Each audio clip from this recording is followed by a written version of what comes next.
Hello, welcome to the Ask a Christian podcast. I'm your host, Nate.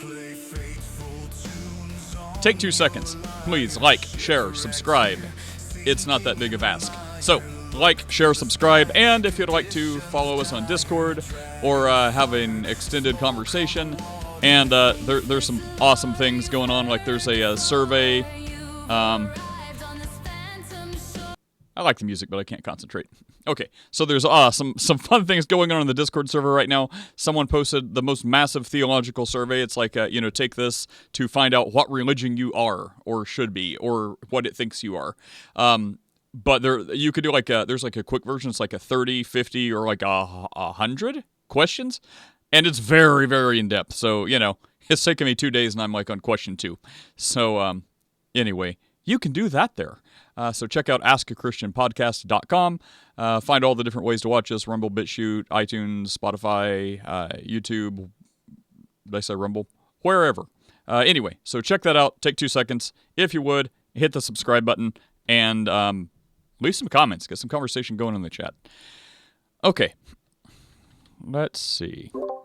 Christopher, are you ready? Are you like Michael? You like never watch the screen at all, or do you watch the screen sometimes?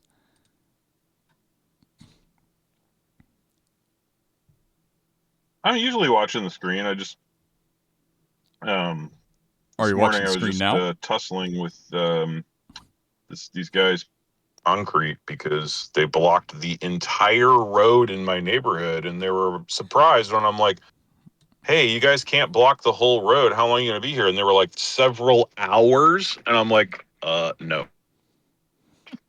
So, did you get out and start moving blockades, or did Grok find you an alternate path?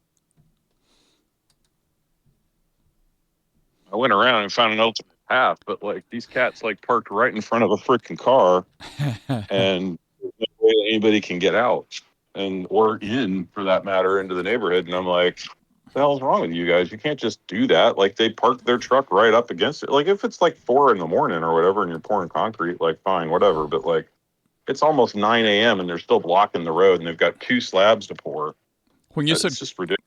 Did you tell them that with the love of our Lord, maybe hand them a gospel tract, or were you just like, get out of I was nice about it, but but the guy was like genuinely surprised that they're not allowed to block the road. I'm like, what? I was like, I can call the cops and they'll make you move. When you said you were dealing with traffic laws. When you said you were dealing with concrete and blocking things, I'm like, wait, does he mean that guy from Clubhouse? He's like blocked a whole group of people, and Chris is trying to figure out what happened, and then it turns out it was just road construction. No, it's not even road construction. Or whatever. That would be valid. It's somebody pouring a slab across the street for a house. Oh, like a private person? Oh, that's funny. Yeah. Yeah. So I'm like, you remember that guy? Man, you got to move. And they were like, really? And I'm like, you guys do this for a living. You can't just block public roads. And the guy's like, well, if the other car wasn't there. You remember Concrete from Clubhouse?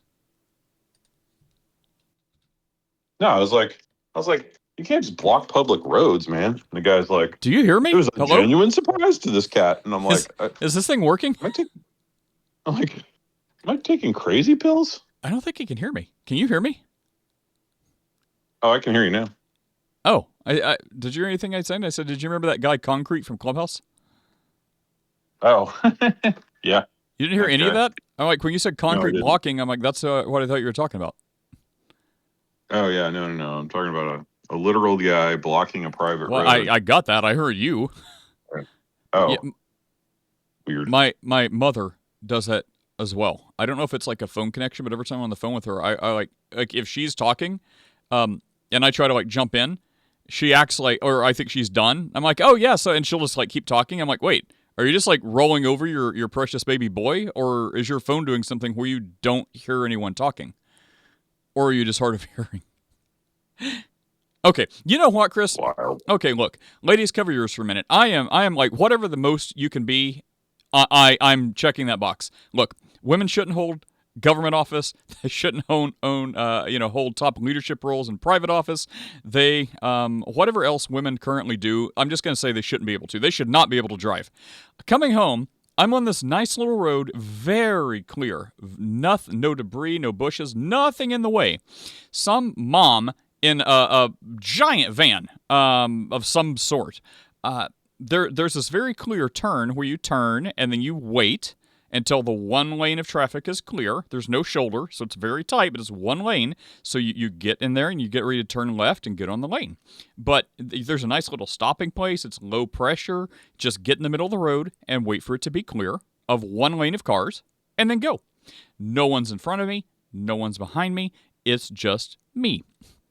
So it's like a 40-mile-an-hour speed limit. So, I'm going 40. And I see her. She pulls up, waiting the road, no pressure, no traffic, and I see her just staring at me. And then it's like she rolls forward like she's about to go, and I'm getting close. I'm like very close to the one intersection where she could turn to get in. And I see her start rolling. I'm like, wait, what's going on? And she's looking at me the whole time. And I'm like, okay, you're looking to make sure I go and then you go. That makes sense. But then I'm like, wait, she's I don't think she's going to stop. She's not going to stop. And then right as I should be about to just pass her and be gone, at the most inopportune point, she's been slow rolling. And I'm like, yeah, you can slow roll. There's some feet and you want to get a start and whatever. But then she just gasses it. I'm like, what the heck? She had 20 seconds to make this decision to go or wait. And now she's just waiting past the point of any return, makes eye contact with me. And then I have to slam on my brakes and drive to the side. There is no shoulder. So I'm basically brushing up against the curb. And she just slowly pulls out.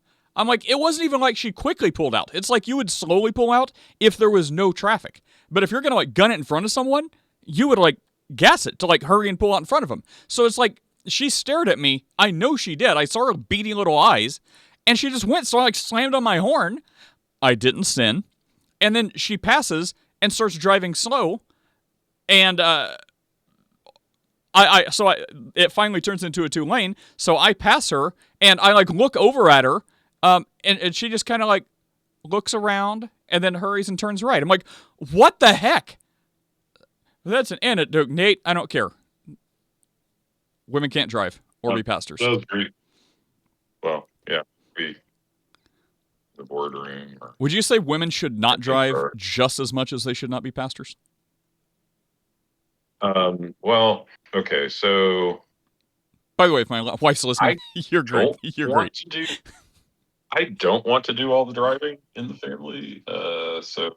Would you rather have your robot Tesla drive than any woman? Yes, at 100%, 1,000,000,000%. Yes, I think that if women are going to drive, they have to have a Tesla drive them. That should be the law. Okay. There you go.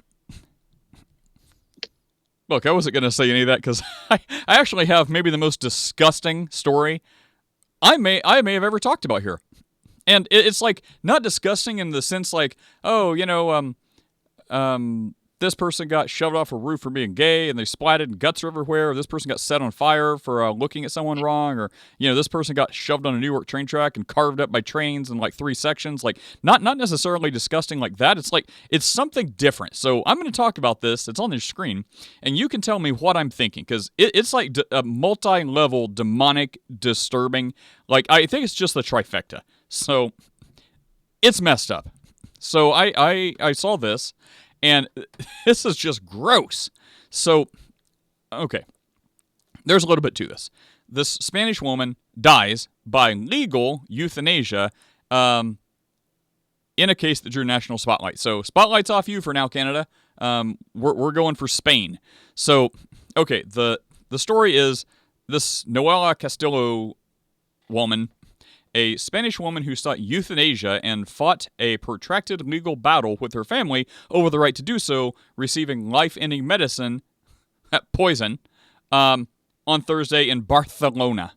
It's not real if you don't have the lisp. So in Barcelona, basically what happened is for a year and a half, her dad, with a Catholic law firm, has been fighting to stop her ability to get herself murdered by the state, saying she's not thinking clearly, which I agree with. So, what happened in a nutshell, there's a lot to this here, but basically, when she was younger, She says she was sexually assaulted by her boyfriend, by an ex-boyfriend, but then after that, she was like placed in was she placed in like a foster home or something like that, or care of the state? But she was like basically gang raped by a bunch of illegal migrants, I think, and that left her so messed up in the head that she wanted to kill herself. So she throws herself out a 5-story window and doesn't die. She just becomes paralyzed from the waist down, and now has spent a long time in a wheelchair.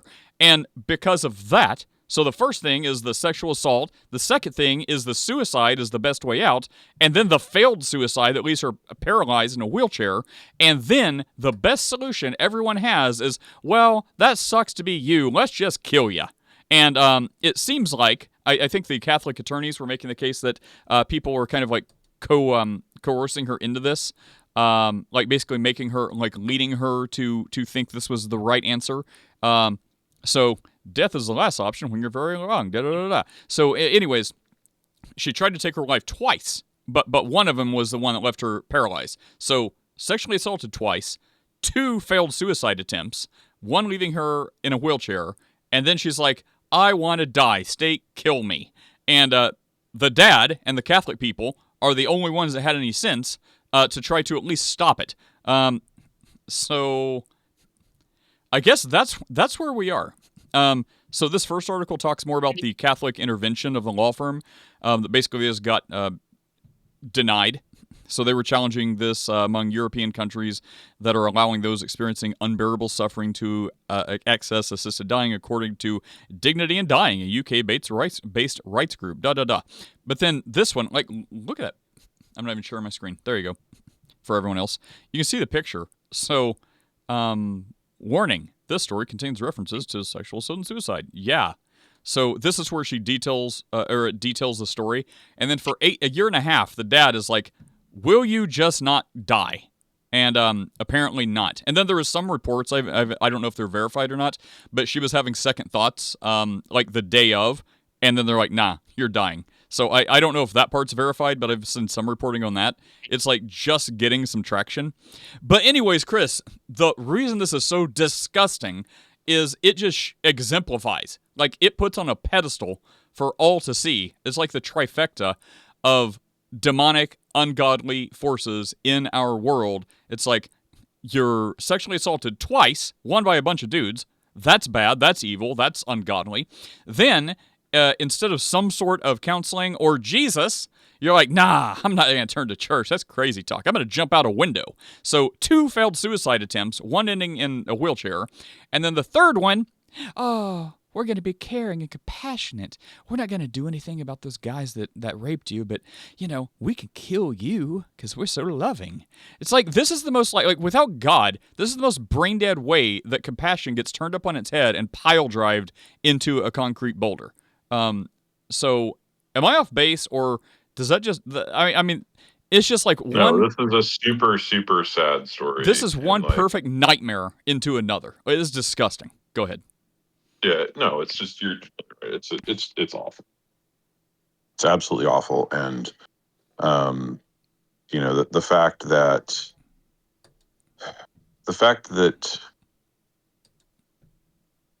this was able to occur, that there was a mechanism through the state, is the real wicked story. I mean, people want to kill themselves for all sorts of reasons all the time, but they're unable to.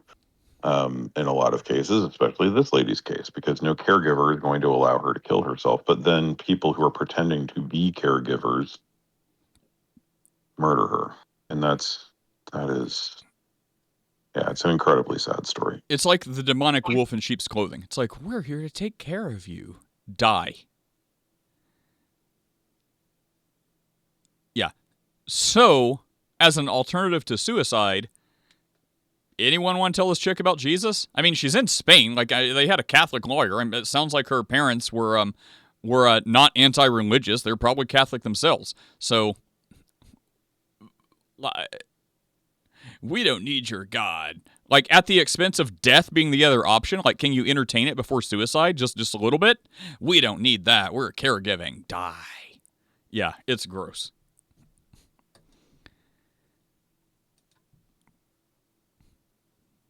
Okay, So, people, there you go. That's a glimpse of the world without God and Christianity. So, yeah. Yeah, yeah. But again, like, this is what people signed up for when they signed up to get rid of Christianity. Yeah. Except the ones that didn't, right? So it's extra bad for them because, like, it's like, oh, you Americans, like, not me Americans, not Chris Americans, like, our leaders do lots of crap that we don't agree with. But yeah, they're still the ones who govern because they have the might. So they're doing all kinds of ungodly things that we don't want, we didn't vote for, we actually tried to vote against. But it's just not enough. So we're not good with any of this stuff. But more and more steps like this are being done to us here every single day. So, it's very unfortunate for the people that didn't want it. Like Mamdani in New York. All the ones who didn't want it, sad day for them, especially if they don't have the means to get out. So, yeah, we should always remember that. In our prayers, people, it's like, well, the ones that voted for this, yeah, you get what you vote for. But the ones who are like, nah, I don't want any part of this, it's been foisted upon us, well then, yeah, keep those people in your prayers. Well, Chris, we can turn to another disgusting thing, but this one will inspire slightly more laughs. You ready for this? Oh, absolutely. I'm here. All right, you're here for it. Okay. Do you know anything about the Nashville Predators? I read this story. It's pretty good. Well, this is a hockey team that no one ever heard about until yesterday. So apparently Nashville has a hockey team of some kind, and everyone thought that they could their fears were alleviated and they could relax after the Olympic hockey team showed themselves to be like traditional patriotic people, and they're like, great, this will find its way to the rest of the NHL. Nope, just kidding. So there's two bad parts of this, Chris. One of them I don't think you know unless you read the Christianish News on Discord. Nashville turns themselves, so Nashville Predators, someone's like, this was not well thought out. So the Nashville Predators throws Jesus mocking, transgenders and queers in fans' faces. We're going to get to that in a minute. But, so they redid their logo. Where, is there I'll have to get a picture. Did I not get a picture of this? They basically redid their logo for their gay pride night at a hockey game. And everyone's making fun of them because everyone talks about, gay people are predators. They're like, no, we're not. No, we're not. And it's like, you gave your dog syphilis, dude. Why does your adopted babies have AIDS? It's like, we're not predators. We're not doing anything bad. And then it's like, gay couple gets like 120 years for having sex with their like 3-month-old baby. I was like, well, those are anecdotes. Okay. But there's a lot of them. So the joke is, totally not by me, but other people, would be like gay people are predators. So they literally turn themselves into gay predators. That's just poetry in motion, honestly. So good. So the Nashville Gay Predators, then they throw Jesus-mocking transgenders and queers in fans' faces with who sang the national anthem. Yeah, okay, so for their Pride Night, the Predators switched up their logo to be the colors of Pride. Let me see. Can I find that? Where was that? Nashville.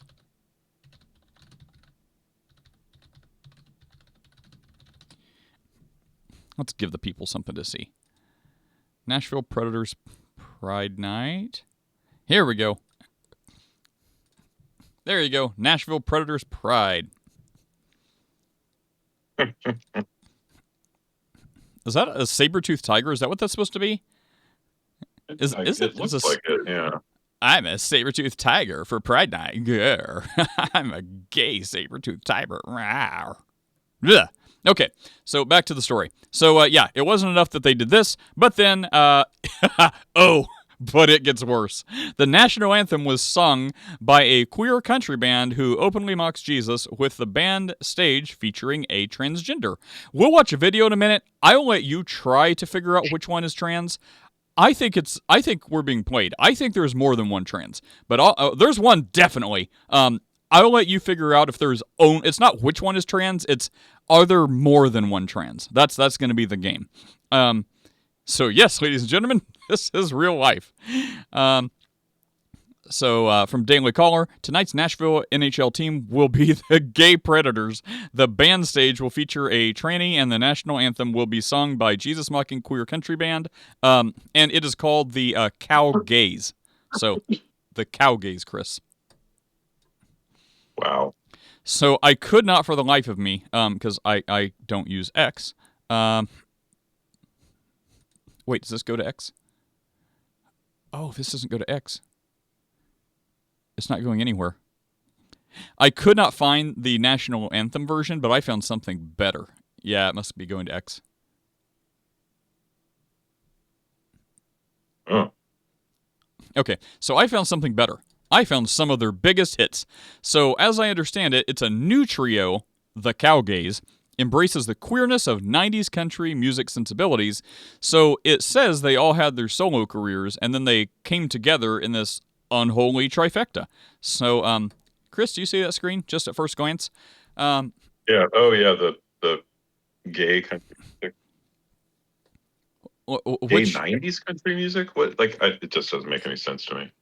90s sensibilities. I'm imagining, like, I actually haven't heard any of their music yet. Maybe it will make sense. I'm thinking maybe that, like, Sawyer Brown, Alabama, like, Confederate Railroad, dare I say, like that certain that sound, like the certain sound, just with a bunch of gay lyrics on top of it. I'm imagining, but which one can you identify any trans person there, Chris? No, it's probably going to be the lady, or what? I think it's it looks like a lady. I think it's the one on the left. It looks like a guy, but a little too soft, and then I think that guy has it looks like blush or cheek stuff or something. So I'm thinking that is a female to dude. No hate. They're putting it out there. We're just playing a game. I'm just guessing. Like, it should be good if we don't guess it, right? Because then they're stealth or passable or whatever. Okay. Again, we are not hating, and Chris is not a Nazi. Okay, so let's see. Taken on its own, the opening line of the Cowgays' debut single may raise eyebrows. Wish I wasn't gay. The group sing in hearty, full-throated, that's not the right way to describe this, full-throated harmony in what may initially seem like an expression of internalized homophobia, but when the third repetition of the line comes in, the three singers complete the thought, I don't wish I wasn't gay no more. So your country because you use bad grammar? That's insulting. I don't wish I wasn't gay no more. Is that like a triple negative? So is the end result they're neutral, or they're happy they're gay, or they wish they were gay? Can anyone figure this out? I'm gonna AI this while we listen. Okay, so here's a couple songs. If I get a copyright claim on this, so help me, I will set this computer on fire. So the three members of the band in this new vocal band, Brooke Eden, Chris Hausman, and Adam Mack, are each openly gay solo artists who've leaned into contemporary country pop sensibilities. As the Cowgays, they're entering and celebrating their queerness in a way that may register as transgressive for country music. In reality, Hausman, Mack, and Eden are embracing a whole constellation of country traditions, some widely recognized and others largely overlooked. I don't want to judge a book by its cover. Let's see what this song is. I promise, I have not heard it until right now. Here we go. Wish I wasn't gay. Wish I wasn't gay. I don't wish I wasn't gay no more.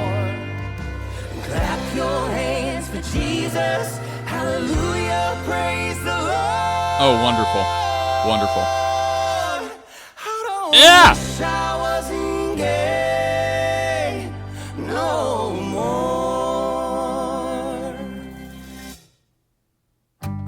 Used to lay in bed at night and cry myself to sleep, tossing and a turning, wondering why. Thought that damned old devil had a hold on me, till the day I finally saw the light. Wish I wasn't gay. Wish I wasn't gay. I don't wish I wasn't gay no more.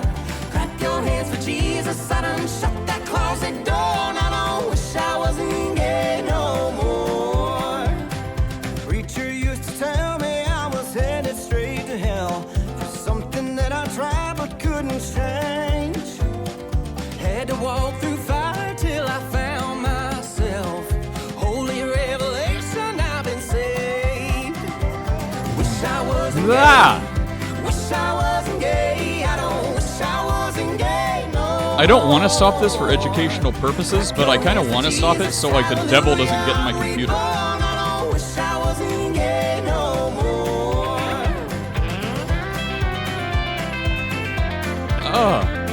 Chris, are you pouring bleach in your ears? I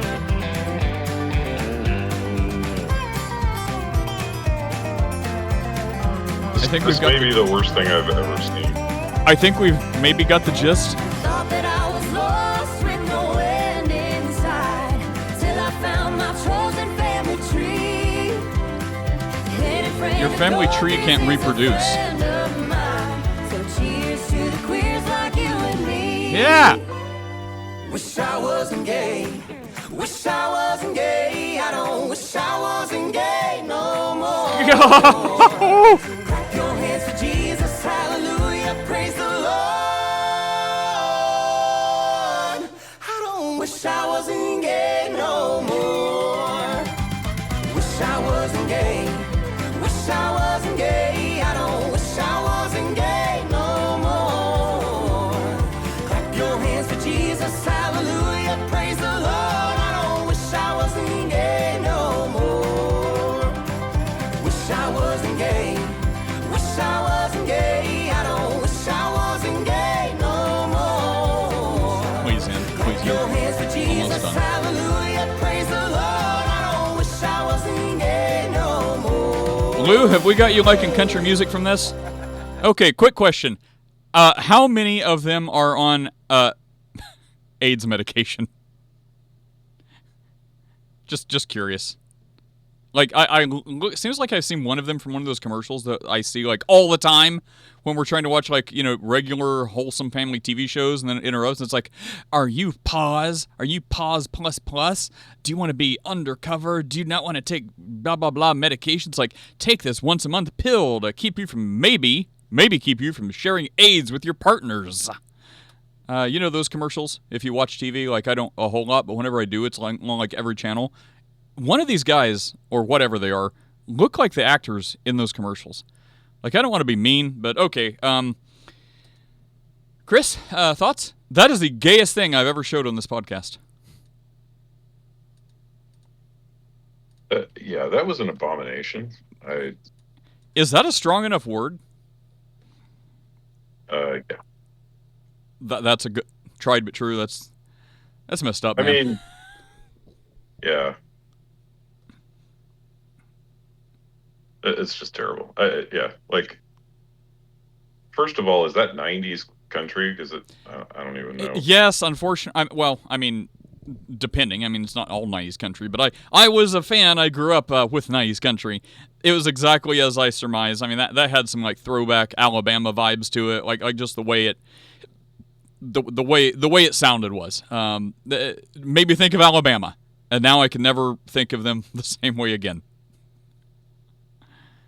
So, that is the Cowgays, everyone. If you'd like to forsake your the way of our Lord and turn into a gay sinner, I guess that may be some music for you. You know, if I just had one question, full disclosure or full transparency for the Christian side, if we just had one question to ask them, it's like, why do you Christians want to ask us why we're so gay? I'd be like, does anyone believe in Jesus? Just giving you a chance, sir. Anyone? Like, ultimately, it's not your gayness, step one, that's going to steal your eternal fate. It's your rejection of Jesus Christ and his sacrifice. So, before we go any further, do you care at all about the Christian God? Just at all? Like, I think I know the answer, but do ya? And if any of them are like, yes, very much. This is just totally a gimmick. I am gay, but I've been struggling with this. Like, well, let's talk more. They're like, I don't care about your God. It's fairy tales. Then your gayness is inconsequential. Just go give everyone AIDS. Someone may say. Totally not me. But, I mean, that's pretty, I mean, that's kind of the point, right, Chris? It's not a specific sin that's going to send anyone to hell. We've got tons of those under our belt. It's the rejection and non-forgiveness because you reject the sacrifice of Jesus. That's the entire point. So it's like, where do you stand on that?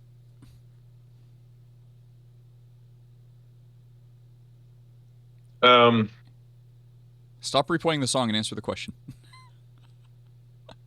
I'm so sorry. I was not listening. I'm in the middle of fighting with my AI. What? Nope. What are we doing? I'm sorry. So, what puts you in hell is a rejection and unrepentance to follow Jesus Christ. So be as gay as you want, steal as much crap as you want, go vandalize as much crap as you want, do whatever sin you want. Those sins aren't inherently what send you to hell. Your rejection of Christ and not being forgiven and covered by the blood of Jesus for those sins is what sends you to hell. So that's the point. Yes. I mean, look, sins send you to hell. It's not your rejection of Jesus that sends you to hell, because that's just another sin, right? This is a common misconception. So it's not as if you're getting sent to hell because you rejected Jesus. You're getting sent to hell because of your sins, which have not been forgiven because of unrepentance. And yeah, correct. So, that's just. But like, rejecting Jesus is just another sin. This is a common thing that you hear from people that are like, well, no, we don't go to hell because of our sins. No, you absolutely go to hell because of your sins. Yes, because they're not. Like, is your problem if they don't finish it out? Because, like, you go to hell. Yeah, literally because I just had a discussion with somebody the other day that was like, well, no, sin is not why God puts people in hell.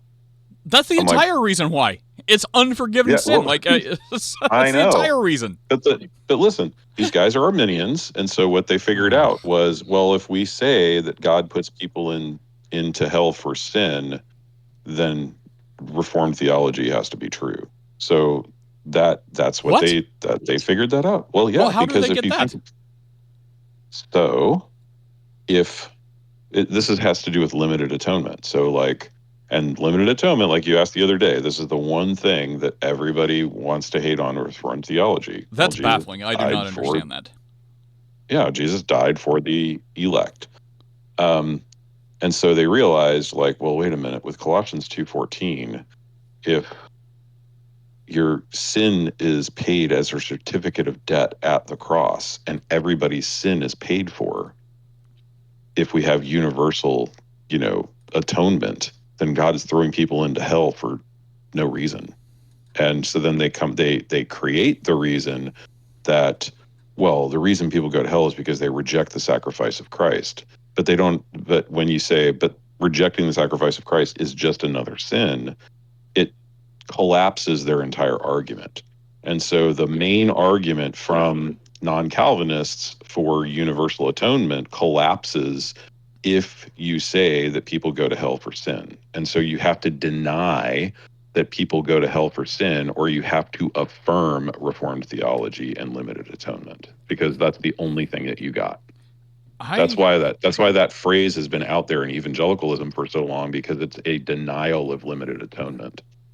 But that's just another way to split that apple. It's like, do you want to slice the apple in quads or eighths? Because the way I would understand that argument is, what is it? It's like Jesus, like what do they say? Like, provisionally died for everyone, or his sacrifice died for everyone. Like, it's on the table. You just got to take it and unwrap the present. Is that how that argument goes? Repeat that again. Okay. Well, so still, it's not like it's still your sin that, even in that framework, it's your sin that would put you in hell, because your sin totally paid for. The ticket for paid sin is right there. You just got to reach out your little hand and grab it. But if you don't reach out and grab it, then you're not going to actualize that paid for sin. You have the token, but you're not cashing it in. So you go to hell for your sins. No. You're missing the point. No, but that is the argument they keep trying to foist upon us, but it makes no logical sense. If, again, in the scripture, when your sin is atoned for, it is gone. You don't have to do anything to accept it. That's retarded. Well, that's where you get this synergism and monergism thing, though. Well, so it's that right, but what I'm saying is, if you say that people go to hell for sin, you must be reformed. If you then what you have to do in the synergism, in synergism, what you have to do is you have to say that people don't go to hell because of sin, because all sin is paid for.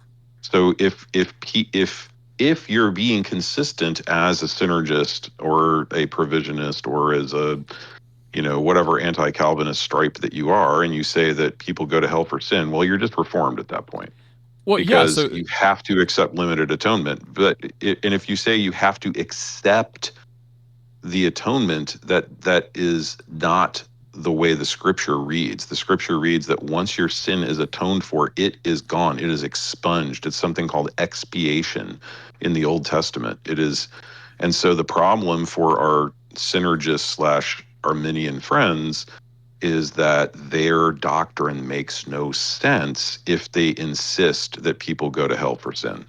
well, then That's so the whole you thing, Nate. well, so you would have a lot of Calvinist Arminians or Calvinist and Arminian clothes who don't realize that, or you have a lot of people who, what was the other option?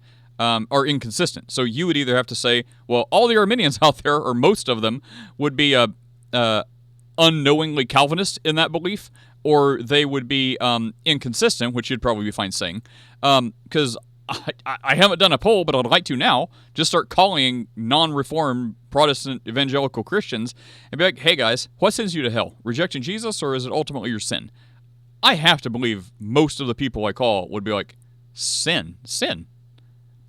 I just think that, I mean, if you were to go to Arminian college professors, every single one of them would not say sin. They would say that you are not damned because of your sins, because they realize they have to be consistent.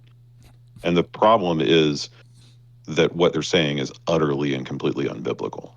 Because again, rejecting Jesus is just another sin.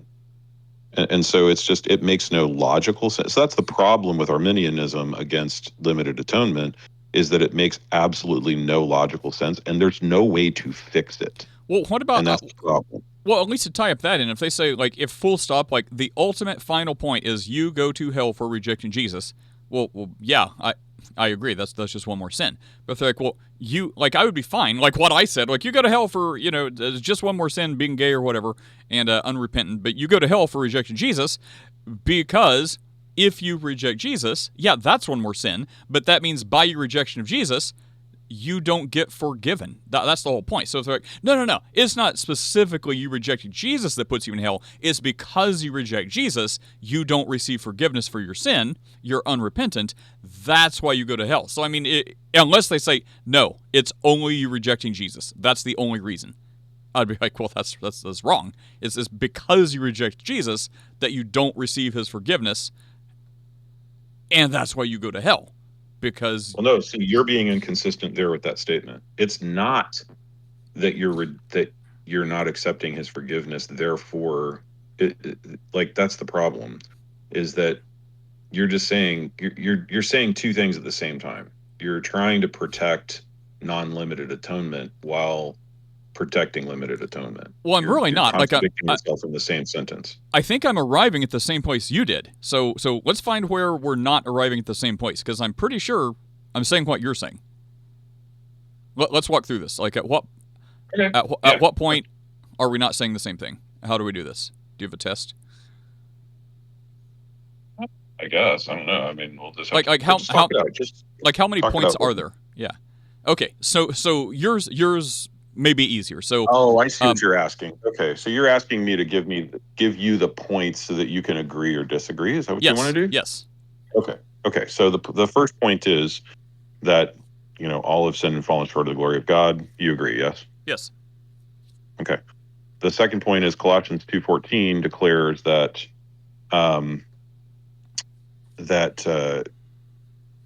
Jesus nailed our sins to the cross as a certificate of debt that is no longer against us. Yeah.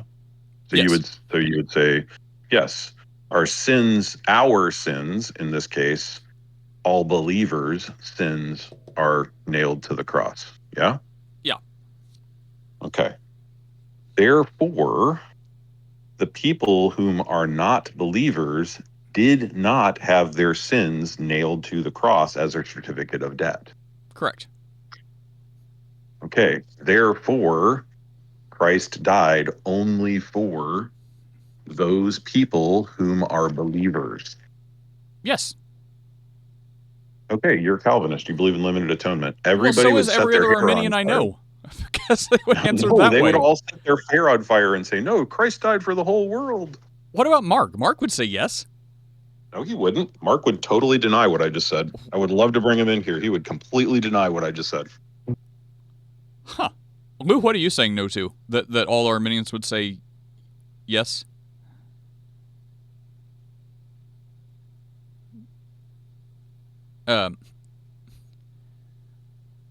He's just going through the logical. He's going through the logical thing, and then he's rejecting the conclusion. But he can't reject one of the premises, and that's just not how this works. So what he's doing is cognitive dissonance, and he's saying literally that, well, you can have a sinner who is forgiven, and they still get to go to hell.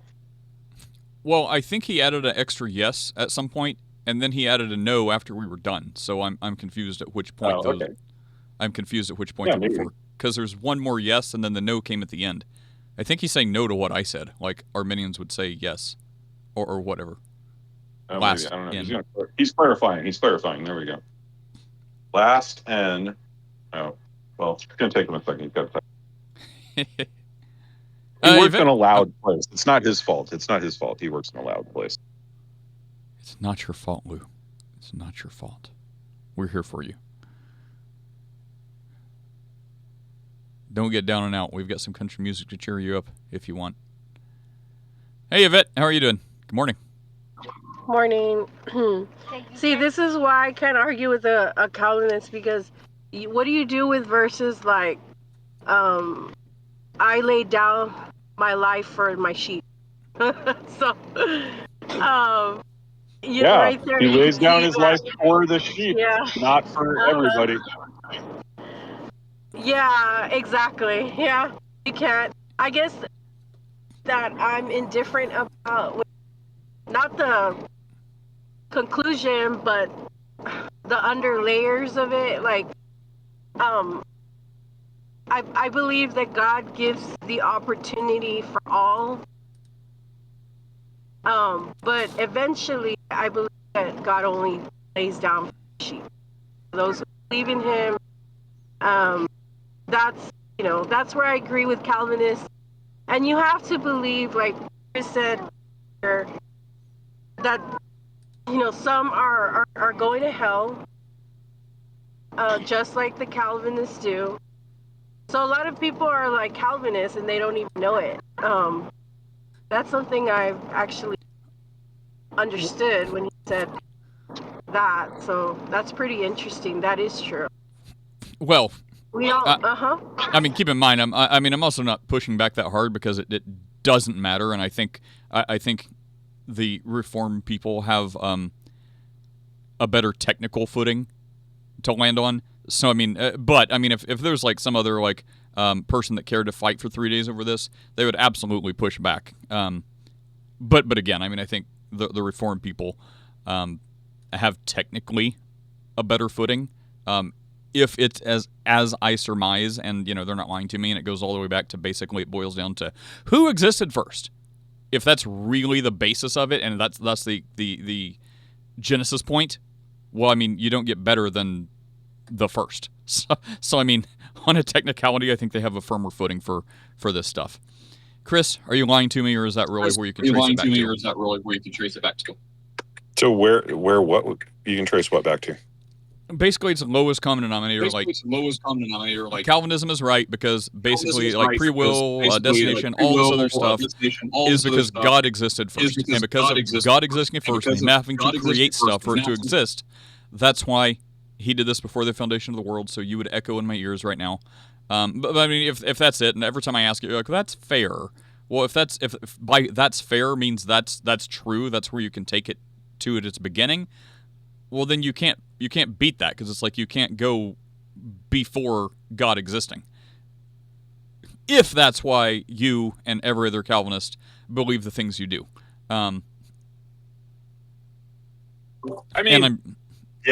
Primary and secondary causation and all that jazz. I mean, the other thing too is that there's no such thing as an idea of libertarian free will until the 3rd century AD. None of the writers of the Bible would have had any idea what you're talking about when you could say, I can do things apart from what God already infallibly knows, they would say that you're insane. Like, so none of the apostles, none of the prophets, they would have had no conception of the things that Arminianism is based on. They just would have been like, what? You're a crazy person gibbering nonsense.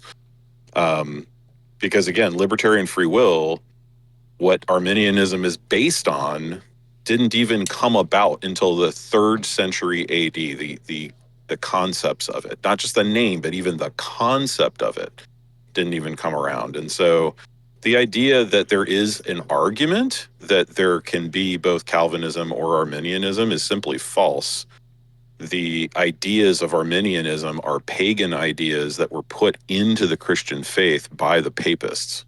Well, I mean, to be fair, you have to nuance that a little bit, because Calvinism, by name, didn't exist until like the 1500s. So it's like, well, his principles. Well, okay, yes. His principles, right, by name, but like all the stuff I'm talking about is straight from the Bible, from the apostles and the prophets. You know, it's not that libertarian freedom was invented in the 3rd century and Calvinism was invented in the 15th, 16th century. That's simply untrue. What we're saying is that the concept of a bondage of the will is in the Bible, and to say that there is no concept of that is just to simply ignore both philosophical and biblical history. And so, like, I'm not trying to be harsh, but like, this idea that Arminians have is literally just a pagan religion layered on top of Christianity, attempting to change the nature of Christianity. But they have the correct gospel, and you'll have to suffer through heaven with them, correct? Some of them do, some of them don't. And I would I would call it like this. I would say that Arminians of all stripes are probably saved, just like some Roman Catholics have repented and believed. Would you say those are about the same, or maybe a few more Arminians than... There's probably a few more Arminians than there are Roman Catholics, but not many.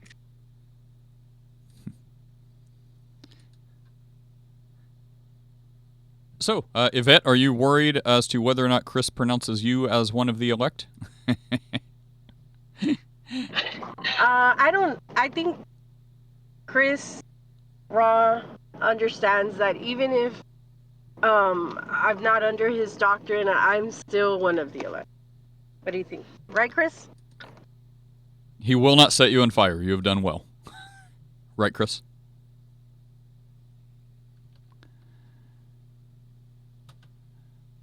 I'm sorry, I'm trying to get to it, but I'm transitioning in and out of the car with my father-in-law, so it's really I have a song hard. for that. If you're transing, I've got a song. We've got music. I know. You could open your show with that music for now on. I will not. How amazing would that be? Wish I weren't gay. I wish I weren't. It's kind of catchy. I don't wish I wasn't gay no more.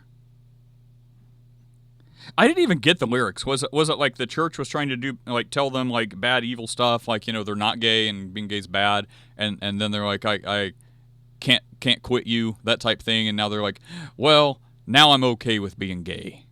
Is that the? I wasn't even listening to the lyrics that much. I'm not going to go back and listen to it now. Okay. Well, we can talk about the next moral decay of our world. Let's see what this is. Kids are secretly playing disturbing Jeffrey Epstein games in class, and parents are furious. What fresh nightmare is this? Oh, a disturbing online game centered on... What fresh hell is this? I was trying to sound more Christian, so I just said nightmare or whatever.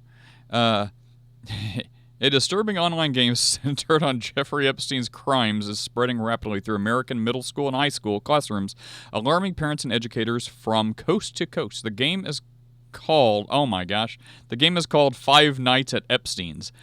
Task players with surviving 5 nights on Epstein's private island while evading the convicted sex offender. Players navigate darkened rooms, avoid surveillance cameras, and maneuver through palm trees. The objective is simple. Do not let Epstein find and abuse the player's character. Lord. The controversial controversial Epstein-themed game is blowing up on social media. A game titled Five Nights with Epstein is gaining popularity online. It's a clone of... that's the one. 50 Nights in the Forest. Remember we talked about that on Roblox? 50 Nights in the Forest. Or wait, no. 50 Nights at... It's that one. Five Nights at Freddy's. Oh, no. Okay, yeah. I was thinking the Fortnite or the Roblox game we talked about. Yeah, Five Nights at Freddy's. That's right. Okay, but instead of animatronics, it features characters like... oh, my gosh. Features characters like Bill Clinton? Like Trump, Hawking, and Epstein himself. No mention of Bill Clinton. Isn't that interesting? I wonder who programmed this. Interesting. Yeah, that's interesting. Having Hawking in there, like that's creepy, man. Like that's creepy. I think they wanted him for his like brain and his like submarine like physics stuff, so I could go like deeper into their like aquarium Atlantis grounds or something. Do you want to play a game? Oh my lord. I'm going to have nightmares for real. The game grows more difficult as each night passes, with Epstein described on the game's website as becoming more aggressive with each successive round. The game is accessible directly through a web browser, requiring no download or app installation. Chris, are you going to check this out for us? Are you going to do some exploration? Probably not. One web-based version drew 200,000 visits in February alone, according to according from some similar web. Students across the country have been caught playing the game during school hours. Reports of in-class play have surfaced in states including Utah, and North Carolina. In many instances, classmates play while a teacher has stepped out of the room. Videos capturing students playing the game have gone viral on Instagram, TikTok, and YouTube, with some clips accumulating millions of views. I get like 100 views. Is that good? Like, is that okay? Anyway, so they're getting millions of views. Merv Lapis, a parent in Northern California, said a 13-year-old daughter was disturbed after watching a classmate regularly joke about the game. Says her middle school peers appeared disconnected to the reality that there were real victims, and their behavior around the game was almost dehumanizing to the victims, according to a report by Bloomberg. If Bloomberg's reporting that, it's bad. So Meta says it's actively blocking users for sharing links to the game. After paying like a few $1 million, sure. And what middle school student is talking with their friends on Facebook? Are you retarded? Wait, it's Meta, though. What? That's like slightly different, right? Well, Meta is Facebook and WhatsApp and stuff like that. Yeah, so, WhatsApp and those students. Other things. Yeah, they don't use. I mean, middle school students. Well, interestingly enough, WhatsApp is supposed to be encrypted end to end, and if it's not, and if it is encrypted, it looks like Chris's encryption just broke and he was silenced. Well, that's creepy. Woo. Oh, apparently there's another parody. It's Five Nights at Diddy's. Chris is gone. Are you gone, Chris? Yeah, okay, enough of that. So, yeah, Five Nights at Freddy's, Five Nights at Epstein's, Five Nights at Diddy's. Wow. A school librarian said content like this contributes to becoming numb and to really terrible stuff. Yeah, a bunch of psychopaths. Yeah, a bunch of middle school psycho people. Yeah. Kids are addicted to Five Nights at Epstein's game, and they're playing it right on school laptops. Are you back, Chris? I mean, are you there? Yeah, but like, look, what's the worst thing that you can do with something like this? Ban it? Yeah, and then be all wringing your hands about it and how it's going to destroy it's just going to be like freaking catnip to teenagers. Like, don't be like, you shouldn't play the Epstein game, kids. They're going to be like, what's the Epstein game? Now I want to find out what that is. Like, are you kidding? Now I want to find out what it is. I mean, I probably won't, but I mean, I'm curious. If I cared a little bit more, if I was a middle school kid, I'd be like, you told me I can't. Like, yeah, what happens if someone's like, you have to ban those books. You can't read that. That's blah, blah, blah. You can't read that. What's the first thing we all do? I go try to find the book to read it. Like, why are you saying we can't read this?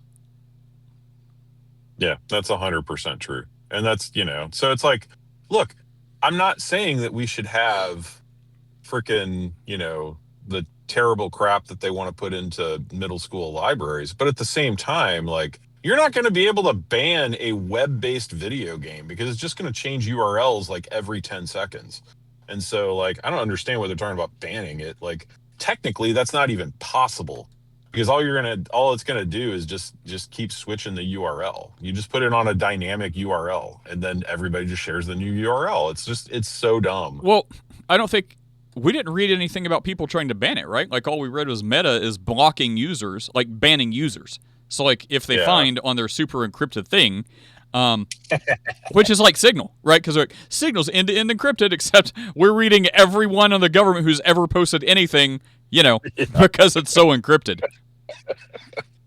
Yeah, and that's the hilarious part, right? Like, I'm just like, wait a minute. No. Like, end-to-end encrypted is like iMessage, right? This is why, look, you want to know what communications platform to use that's actually secure? Use the one that terrorists use. That's iMessage. I mean, that's like if you want a reliable truck, buy a Toyota Tacoma. Because that's the one you strap machine guns to, don't have to do oil changes. It's got sand in its gears, and it still goes right along over those dunes, pillaging through villages. So, if you want reliable equipment.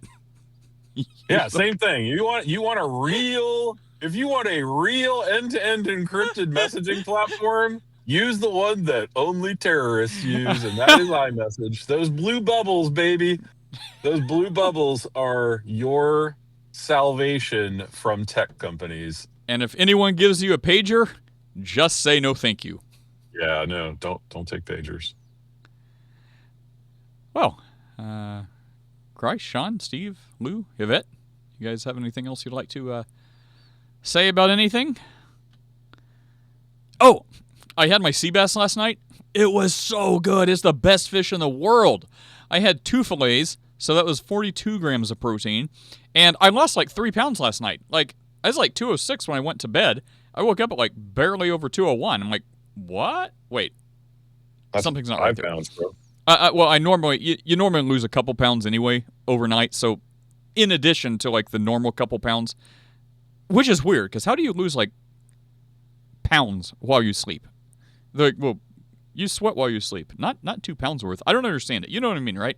You go to bed and you're like weigh one amount, and then the next day you're like down a couple pounds. Well, anyways, this was like a couple pounds more than that. So I'm like, dang, I just need to. And pretty much all I ate was like 2 fish fillets because it was really, really substantive. So there you go. That's great. Sea bass, man. Better than tilapia. So I think I need to do that more often. Like, get rid of some carbs. Like I did this all before. What do? You do you eat low carbs or like no carbs? I try to keep under 100 carbs a day. 100 grams. What would 100 grams of carbs be? Like a spaghetti noodle or like a bowl of spaghetti? So, like 100 grams of carbs would be like 2 hamburger buns. Like the top and bottom, or 2 tops and bottoms? 2 complete hamburger buns. Oh, really? Yeah. Ah, well, that seems pretty manageable. It's not terrible. Like, I'm about to have breakfast over at my favorite cafe, and I'm going to do the crab cakes Benedict, and ooh, it's really good. Yeah, it's really good. So I'm going to do that, and so there's like a little English muffin on there, and that's going to be like 48 grams of carbs. But the breakfast is going to be like 62 grams of protein. Are you still shredding the weight, or are you basically just maintaining now? No, I'm still dropping some weight. What's up, Sean? What's going on, y'all? I see. I'm about to hit the dialysis, but y'all talking about some very hoity-toity type things over here. Crabs, making the crab cakes Benedict. That's right. What happened to simple sausage, eggs, and bacon and toast? Too much fat, too much carbs.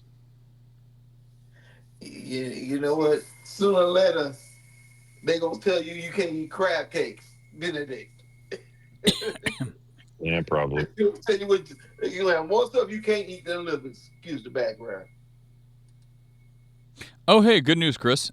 It looks like if you want heroin, gas stations are supplying it more. So seems like there's a rise in gas station heroin. So Well, if you really want to lose weight, that's the way to do it. because you're dead, so you can lose weight. No, it just makes you not eat. So Until it's like you're It's dead. the original Ozempic. Minus the Gila monster venom. That's where it comes from.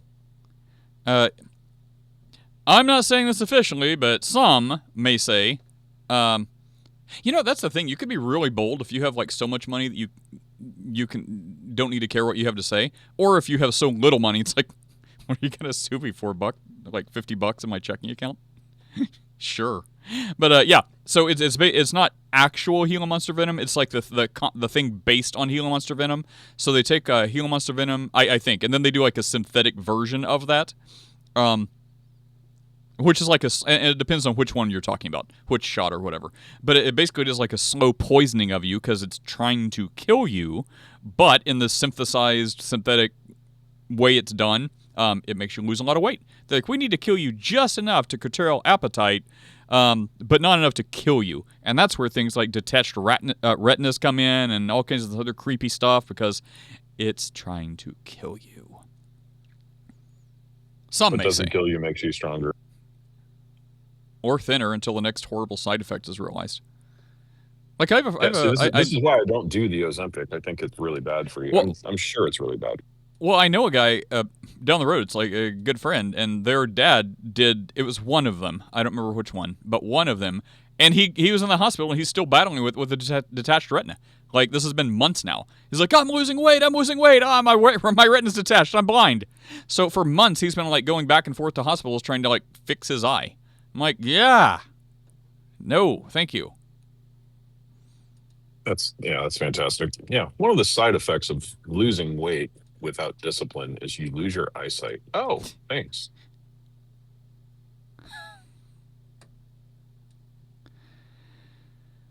Let's see. What else we got? Anything else? I have a question for Chris. He's got answers. What is the number one verse that supports limited atonement in your doctrine?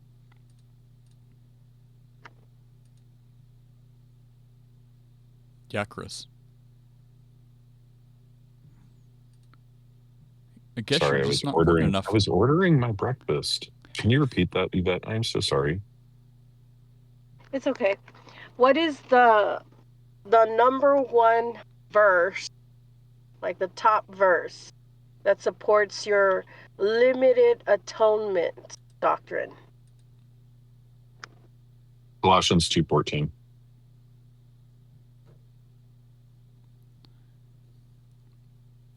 Let's just read that. I know we already said it, but I mean, I quoted it badly. Yeah, Colossians 2:14 says, "Thus saith."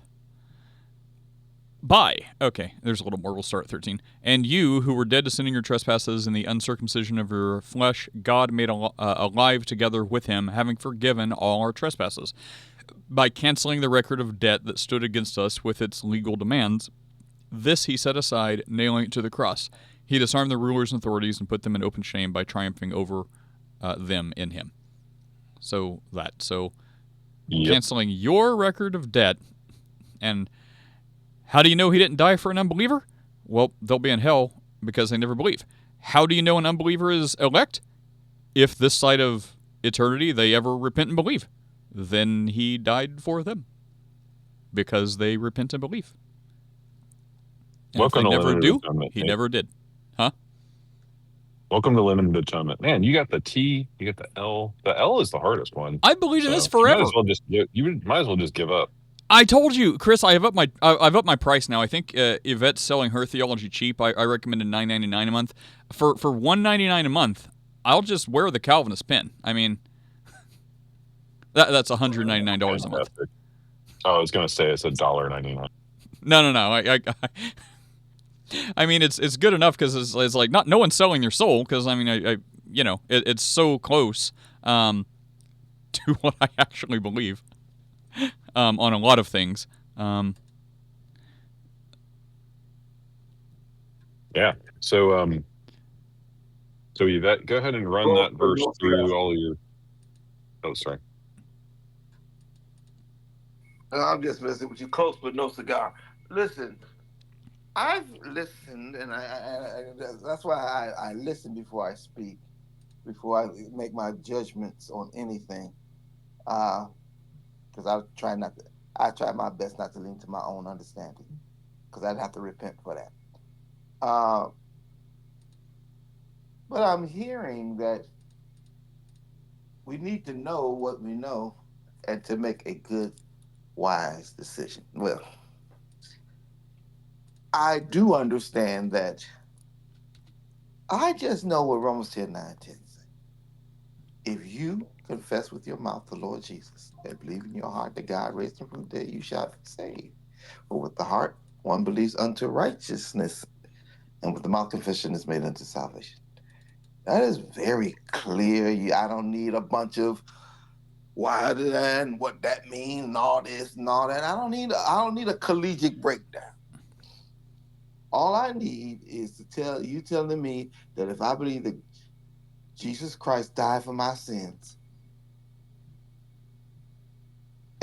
in my heart that Jesus Christ died for my sins, and I say that with my mouth, I'm saved. Because I'm confessing my sins, and all I'm saying is Jesus Christ is Lord. I'm saying yes, that's what we all said. Yep. I'm gonna do the old acronym. Keep it simple, stupid. Kiss. I'm with you. Sure. That's what everyone here believes. How does my audio sound, Nate? Sounds fine. I've got the AirPod Pros in right now, and you can't hear a thing in the diner. You guys are crystal clear. You're mumbling now, like you're very hard to hear. Oh, the din in the diner, I can't hear a thing. You can't hear this? I can hear you crystal clear. I can't hear any noise from the diner right now. Oh, because it's like noise canceling? Mm-hmm. Yeah. That is amazing. As amazing as this next story, Christian conservatives are wildly overcorrecting with their opposition to feminism. Here's why, Chris. Are you going to what? Let's read it. Where is this from? Wait, first of all, where is this from? Is this from Christian Post? Yes. So let's see what they have to say. I can't wait. I'm like a kid in a candy store right now. I can't wait for you to lay this out for us, buddy. Well, I should have led with that, man. I thought the trainee country stars would surely be what got you excited. My bad. All right, all right, here we go. Christian conservatives are wildly overcorrecting with their opposition to feminism. Okay. And then we'll follow this up with Christianity Today with some more effeminate stuff. Feminism has long gotten a bad rap among social conservative Christians like me, I guess the author, and I completely understand why, given its deep ties to abortion. But today, an overcorrection that is ignorant of important history is at hand. Rightful disgust, which I share with what's known as third-wave feminism, which not only supports abortion but also degrading scourges like trans ideology and sex work, is fueling a larger sentiment among increasing numbers of Christian voices that all of feminism, even some of the good accomplishments of early voices who were responding to real problems, was cancerous and must be ripped out root and branch. And it's where many are making a disastrous error in judgment. Chris, let's see if you're making a disastrous error in judgment. While I'll refrain from detailing all the intricacies of the various ways of feminism in the past several decades, many conservative and Christian women today do not realize the noble gains that were made for women, many of which are compatible with eminently Christian convictions? Is that spelled right? I thought I had an I. Anyway, okay. Compatible with eminently Christian convictions. Second-wave feminism in the 60s through 70s did accomplish some things that were generally good. Despite their flaws, voices like Andrea Dworkin Dworkin, and Catherine McKinnon made intelligent critiques of male sexual exploitation and were necessary and overdue. Meaningful overlap exists here with Christian values, as these women were unflinching in their opposition to pornography and prostitution, naming the ways sexual revolution often benefited men at women's expenses. You will often hear Christian conservatives nowadays anchor their thinking in the breakdown of the family and society being rooted in the sexual revolution, which exploded in the late 60s. And let's be real, the sexual revolution as a cultural force has indeed unleashed catastrophic damage to society since then, and it continues to destroy marriages and families. This goes on for quite a while. I'm trying to just read until I get to the point, but that may be at the end. A Florida researcher named Alan Pentinga underscored this reality with his own research utilizing government data rather than self-reporting, used the U.S. Census Bureau statistics on premarital pregnancy and found sizable increases in premarital intercourse during 40s and 50s, pointing to an unexpected conclusion that there was far more sexual activity during those decades than Americans are willing to admit. He specifically identified World War II as a key catalyst. 15 million young men thrust into the military and 5 million young women forced into factories created unprecedented social mixing that drove measurable rises in premarital pregnancies among both white and black Americans. He argues convincingly that the sexual revolution actually began during World War II, not the 60s, but too many people are just blissfully willing to pretend it was feminism that was to blame. Okay, both could be true. There's a reason the song Stand By Your Man was a chart topper, and it wasn't because the situation described it was a great one for women living in it. The revolution didn't create male infidelity and selfishness. It stopped requiring anyone to pretend like it was already rampant. What the birth control pill and the cultural shift actually did was remove the remaining incentives for men to behave responsibly and then market that removal as liberation. The insistence that freedom meant severing sex from relational commitment, much less any semblance of responsibility, wasn't a natural development. Good Lord, this is going to take forever. What followed was not some utopian landscape that liberated women, but a steady erosion of the family unit. Fatherlessness skyrocketed, divorce became normalized, and children bore the brunt of adult self-actualization projects. Women and children were quietly expected to absorb the fallout, emotionally, physically, and economically, all the while being told this is social progress. Chris, do you have enough to talk about now while I just ask AI to summarize the rest of this? Boy, howdy. Boy, howdy. I'm so excited. Like I said, I'm a kid in a candy store right now, Nate. Okay, so first of all, have you ever heard, I know you haven't, but I'm just going to ask anyway, just as a courtesy. Have you ever heard of Catherine McKinnon? I think I've heard you talk about her, but I don't remember anything about her. She's a peach.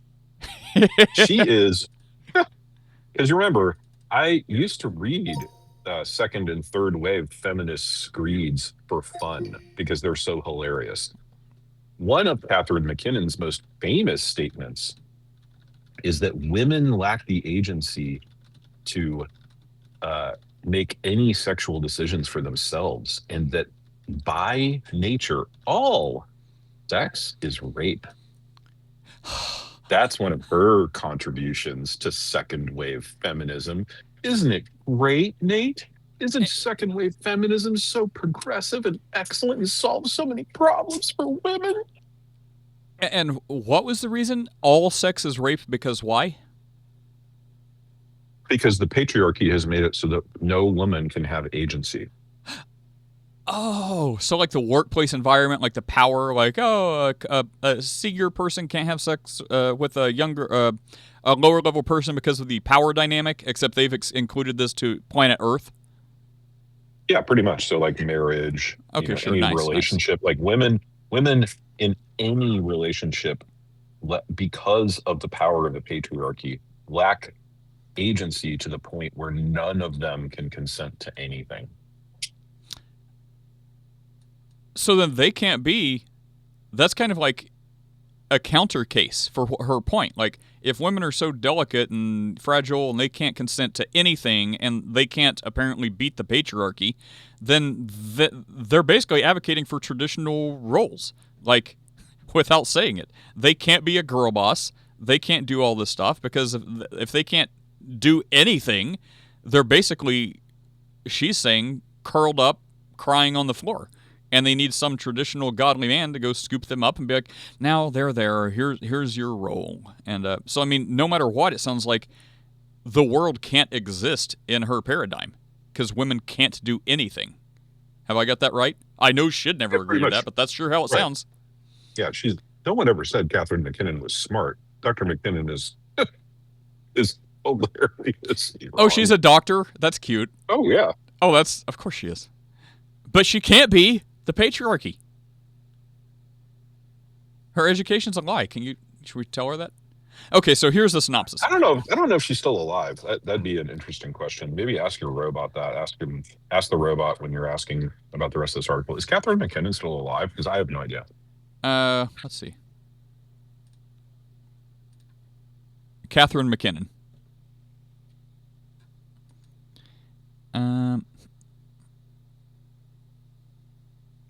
I figure I'm gonna have to ask. I assume she's still alive because usually if you just type their name, it says that they're dead if they're dead. Now apparently she's 79 years old.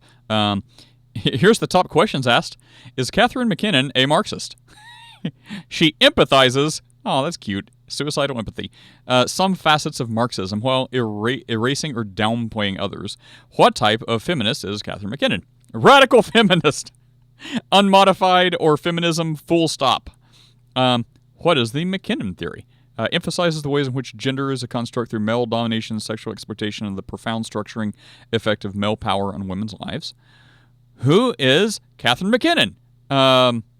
It's like Scooby-Doo, like you pull off the mask, it's like, oh, it's Satan! Okay, maybe she's a nice lady down beneath that and all of her cats. Maybe she's not the actual devil. Okay, so here's the point. In one sentence, which we know this, it told us this, the author argues that many Christian conservatives are reacting to feminism by going too far in the opposite direction, and that the overreaction is healthy and unbiblical. Okay, I have a question. This goes on Michael's conversation the other day. So here is...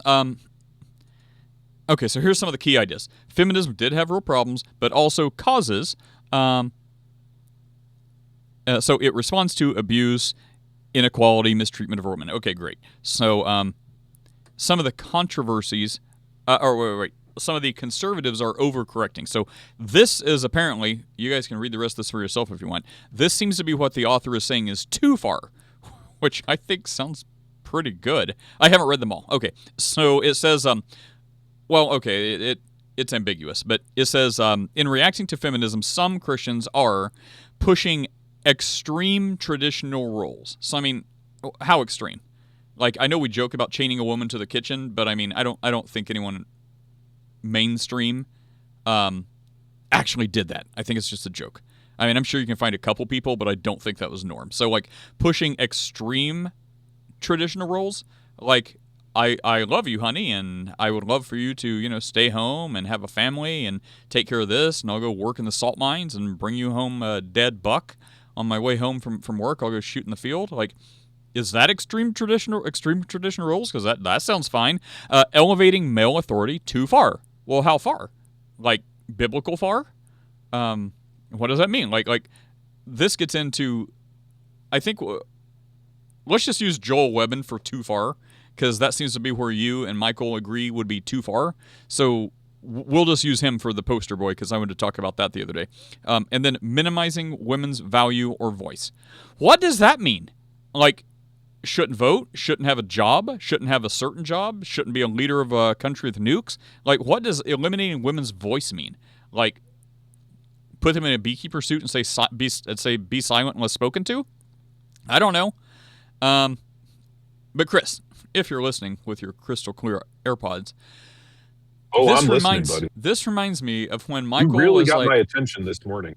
All right, now I know how to do it. Just some feminist stuff. So when Michael said Joel Webben's, and by the way, again, a disclaimer, I'm not carrying water for this guy. I've heard him exactly 2 times on 2 subjects, and everything I heard sounded pretty good. Like, he didn't mix, there were no fluffs, there were no frills.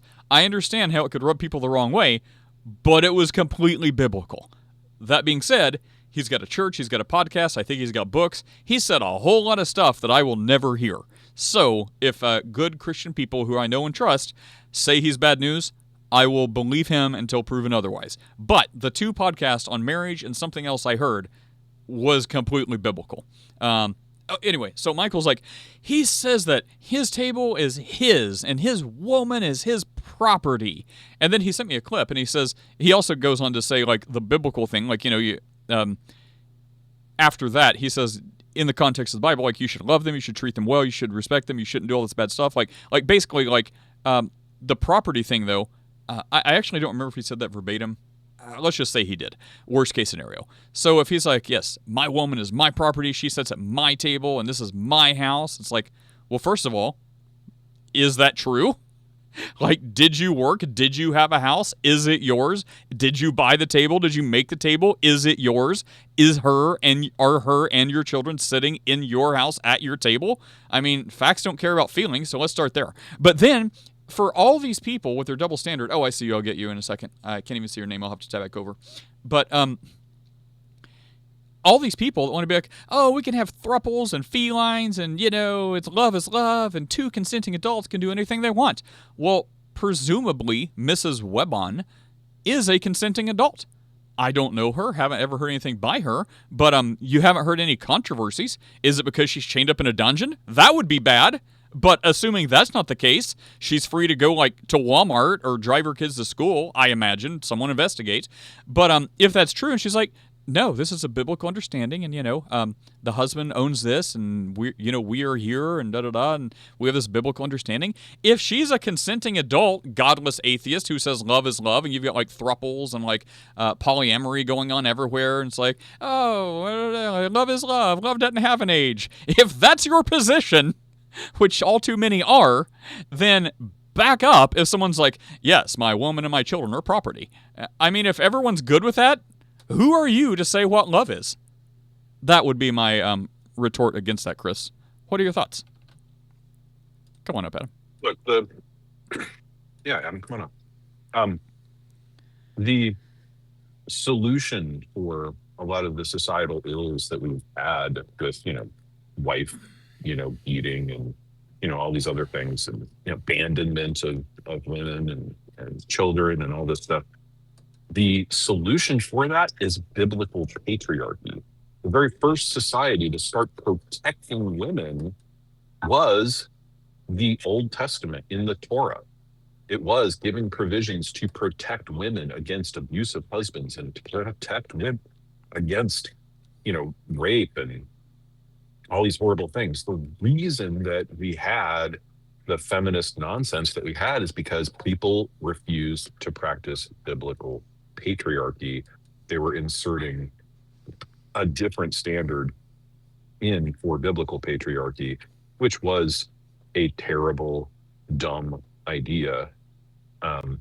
But biblical patriarchy solves all of these problems. And the minute that and the problem with this article is essentially saying, well, the Bible is not true. The Bible is false in its dealing with human beings in its anthropology.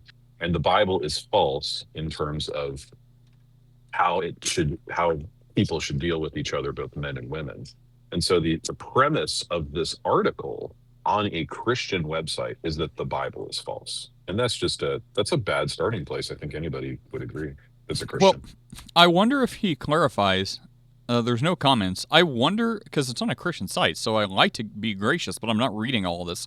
I wonder somewhere in here if he Who's makes... the author? Oh. That's funny. Kaylee Harms. A lady. Uh-huh. That's funny. I did not think that when I first read this. Kaylee harmed herself. That's funny. I was going to say maybe the guy writing this does make the case toward the end, like going too far in extreme into unbiblical territory or, follow the Bible would have been what we both would have agreed with. Turns out, I doubt that's the case now. So, let me ask my AI that read this. Yeah, I mean, the fact that she's mentioning so do they Kaepernick basically positively does the author? Sorry, I'm talking to AI. Does the author redeem themselves towards biblical patriarchy at the end, or some sort of male-led role or society? Or are they basically just saying feminism is bad, but so is pretty much any type of patriarchy?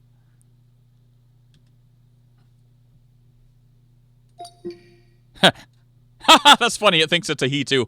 It says, he does not come back around to biblical patriarchy in the strong male-dominant sense. That's hilarious. It thinks it's a he, too.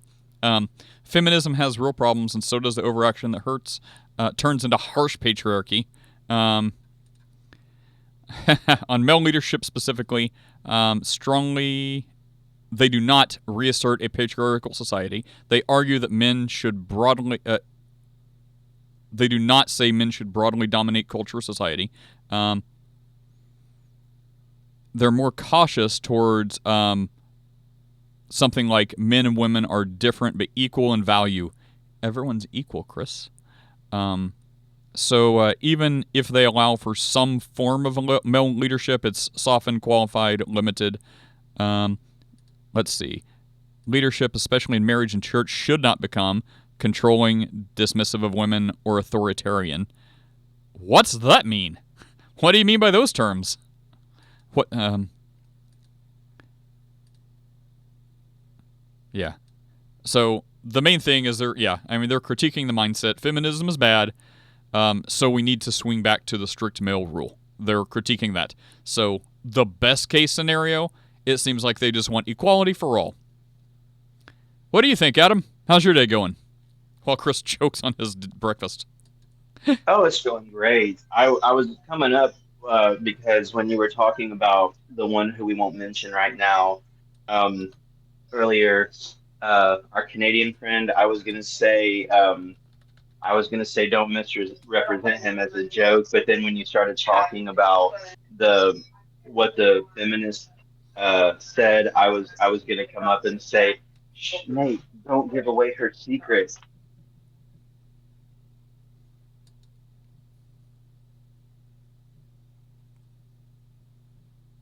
Thanks for that. Sorry, I was... The joke was lost on me, Adam. You lost. How she was like really affirming one way, but she was, saying she was trying to say the opposite, but it was like you just had to have been there to understand. I'm with you. Okay, sorry. How are you doing, buddy? Oh, I can't complain. Moved away from where I lived into back to my hometown, got a new job, and bought a house. Because I actually could buy a house in my hometown, which is weird. Very cool. How's the wife and babies? Doing great. Just moving right along. How many babies you got now? I got a boy and a girl, and we just when we moved up here, we got a puppy. So I've got 3 now. Animals aren't children, Adam. Try saying that to my wife. Unless you're a feminist. Uh-oh.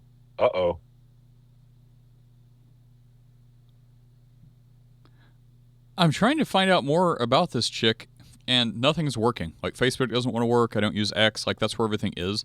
But it seems to be, just from the headlines I can read, she's got some controversies about her views on transgender issues. So, probably means she's, I don't know. I don't know. Harder to find out about. I mean, I would love to contrast her with somebody like Rosaria Butterfield, right? Like, Rosaria Butterfield would chew this chick up and spit her out. Well, there was... Where did I find this? How about Rachel Wilson? I know you've talked about her. I don't remember if that's good or bad. I mean, she's not a Christian, so... Oh, is she the EO chick? Yeah, she's the EO chick, and they're just her and her husband are very crass, and you know, they hate people. Apparently she went on Rogan and talked about how feminism is like she's coming out hard against it because she, says it's all rooted in like occultism, which I'm fine with that. I've heard other people. That's very true. Like I've heard other people talk about that too, and yeah, it seems to trace back to the devil. So yeah, I'm fine with that. But yeah, she comes out hard against it. EO people always seem to be really obsessed with like occultic history for some reason. I wonder why. Is it because they're trying to figure out which icons are cool and which ones they should stay away from? Yeah, or which cult fits them over to make them the pagans that they are now. Which witch is this witch? Do you remember? Or did you see that? Speaking of, let me just see if I can find this on Discord here. Did you see that? It was was it the memes or no? It was the news. No, it was the meme. Oh yeah. Pope says thousands of exorcists needed to tackle rise in Satanism. Well, he's probably not wrong on that. Okay, here's the one. Evangelicals, you should come to my church. We have really good music and a really positive and uplifting message. Catholics, the skull of Mary Magdalene and Saint Maximum Basilica in France. You see that? How is this Christian? This is not Christ-like. This looks like something in like a Five Nights at Epstein's Island video game. Like, you got like a tomb in a catacomb with like a skull dressed in gilded armor. Like, this is not good, right? We lost Sean down there, but no. I mean, dude, it's almost like this. It's track with me here. It's almost as if Satan is just seeing how much stuff he can get them to do. You know what I'm saying? It's like, I bet I could get him to dress a skeleton up.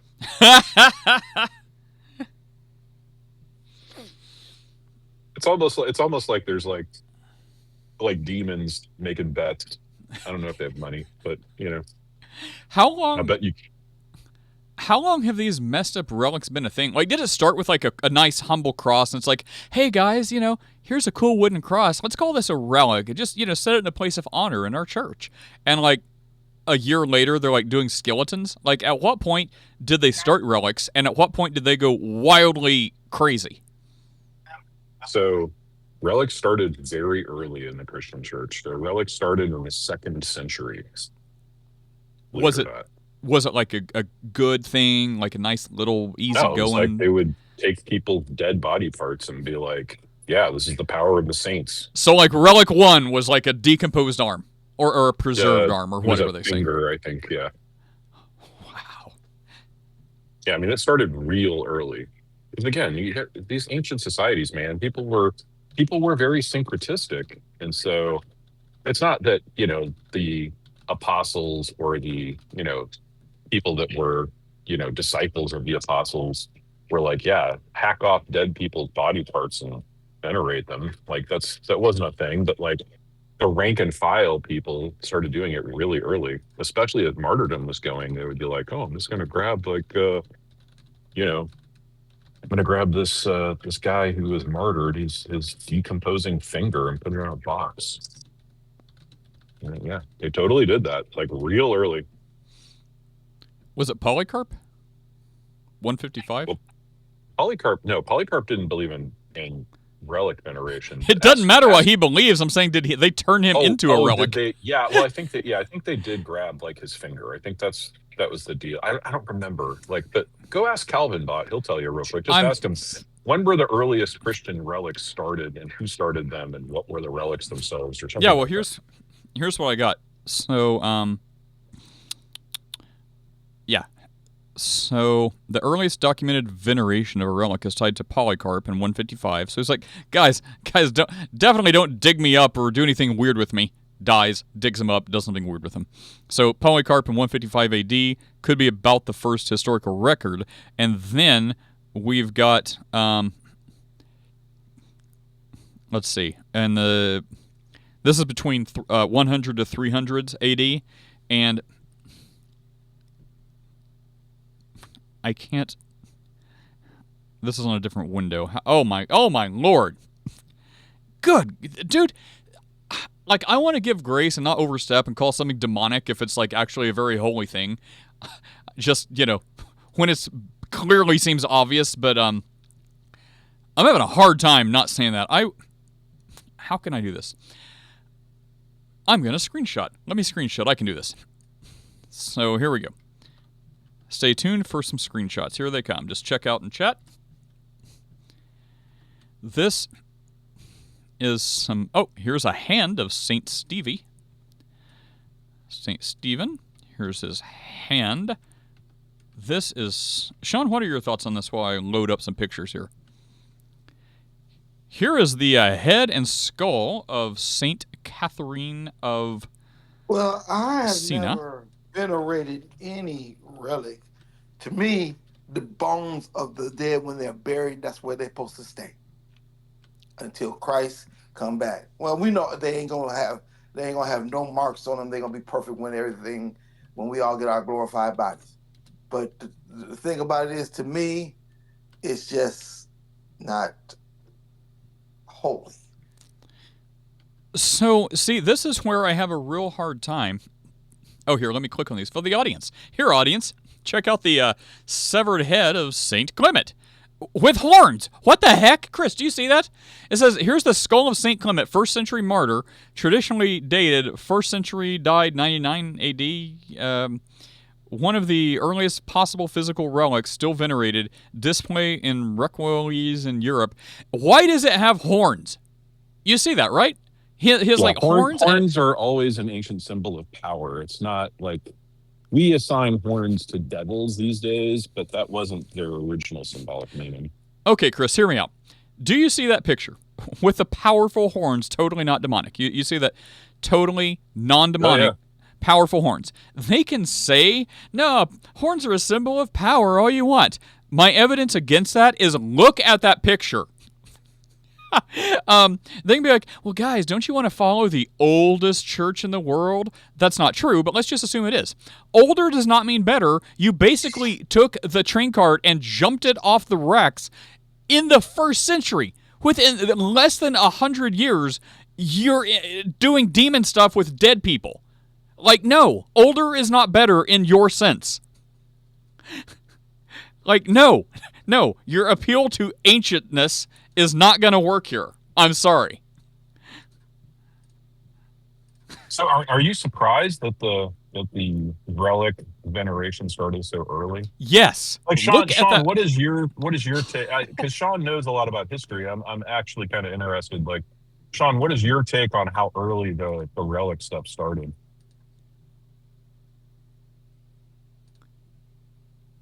While we watch, here's a severed hand of Stephen. I don't know if Sean. Oh, there he is. No, I was eating steak and eggs. But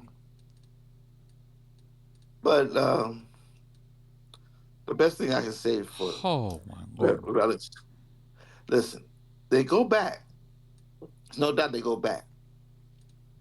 But what did the only time we see any time for someone digging up somebody's bones, that would be the bones of Joseph, and to take them into the Holy Land in the Bible. That's the only possible argument you can have for it. But the Lord also said after that, you don't practice necromancy. Historical or not, and by the way, the oldest church was founded by the Apostle Mark in 50 AD in Alexandria, Egypt. It's called the Coptic Church. Because he's the one who planted it and everything. But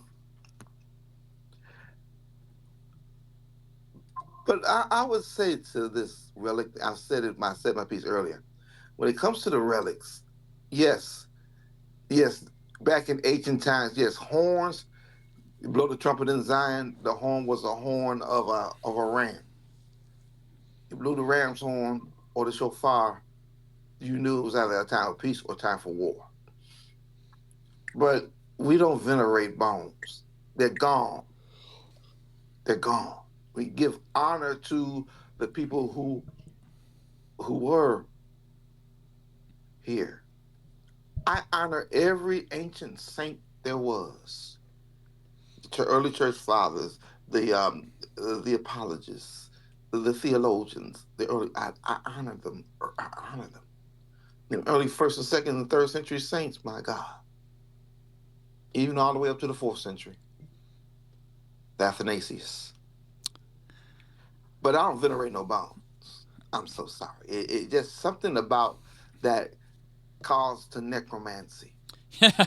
Yep. Well, I guess I guess that's not really my question. My question wasn't like, what should we do? Like, yeah, I agree. I don't think anybody here is going to be all like, yeah, you should bow down and worship some bones. Oh wait, let me just move this severed head off my desk. Right, exactly. I mean, I think we all get that as Protestants, right? Like, I think that all of us know that that's like weird idolatry nonsense. But like, I guess my question, let me restate it, probably a little more clearly. I'm sorry.